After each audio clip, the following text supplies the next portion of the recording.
UPS inverter 24 volt 2 kilovatlik чистый sinus. Oldida hamma ma'lumotlarni beradi. Birinchi ko'rayotgan bo'lsa bu do'stlarimiz bu videoda. Xullas, UPS da vilkasi bor. Ya'ni tarmoqqa ulab qo'yasiz, akkumulyator ulab qo'yasiz, sistem ochini ulab qo'yasiz.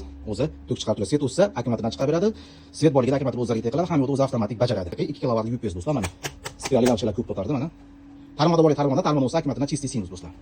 Mana 1704 vatt. Keyin nagruska vaqtida sinus ham o'zgarib ketib qolmaydi. Bir xilda ishlayveradi mana. 24 volt 2 kilovatlik. Mana чистый sinus, chastotasi ham endi ko'radigan bo'lsak 50 Hz bir xilda chiqarib beradi. Oldida hamma ma'lumotlar beradi.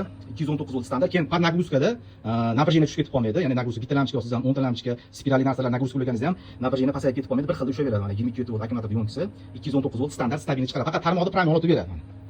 Aytilgan kilovatlar do'stlar. Aytilgan kilovat 2 kilovat mощный mana. O'zi akkumulyatorni kontrol o'zi harakat qiladi.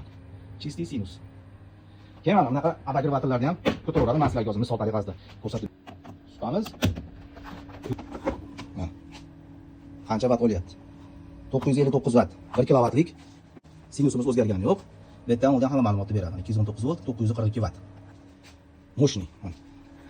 Bizda bilasizlar, ko'pincha UPS da chiqadigan zamikanalar bo'ladi, boshqa bo'ladi. Shunaqalarga ham zashtasi bor do'stlar mana. Sirazi o'chirib qo'yadi. Zamikana ketadigan bo'lsa yana yonaveradi.